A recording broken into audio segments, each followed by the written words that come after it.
presented government's initial assessment behind the persistent flooding in the country.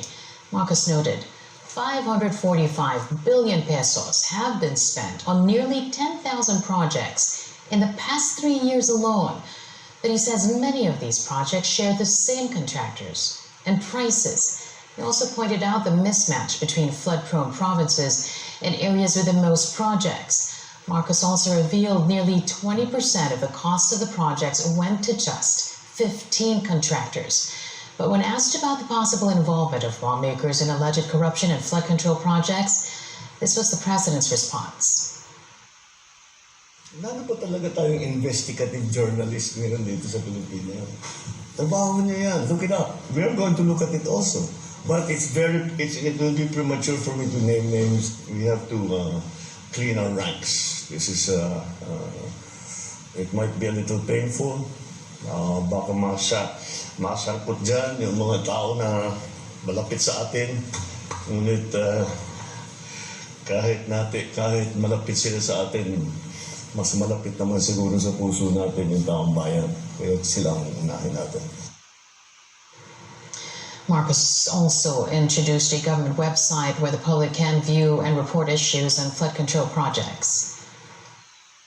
Ang gagawin naman ng DepEd, titignan niyo yung papel and see what happened, tapos yung mga really very, very problematic areas, siguro papupuntahan nila.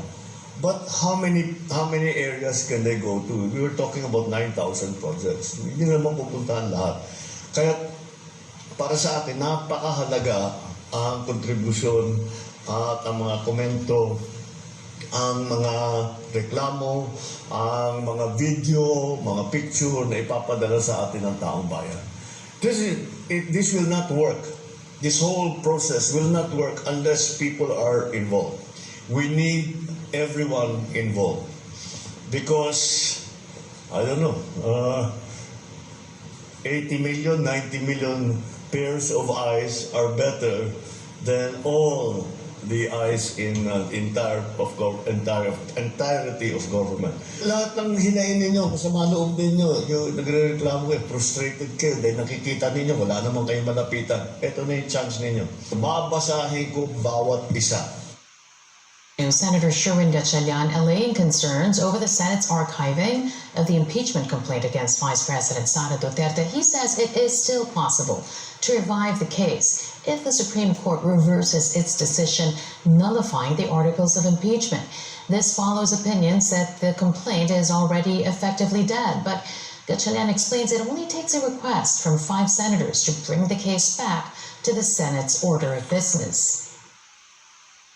Upon the request of 5 senators, you can take the articles of impeachment or any law that was archived back to the order of business. So meaning you can already tackle that. No, so I don't want to preempt the Supreme Court, no, but if in case the Supreme Court reverses, there's a mechanism to bring it back to the order of business. I don't feel that the Senate has been compromised. We follow the rule of law and we follow the Constitution. That in my case, we soar in to uphold the Constitution. And in the Constitution, it's a Supreme Court that is tasked to address matters on constitutionality.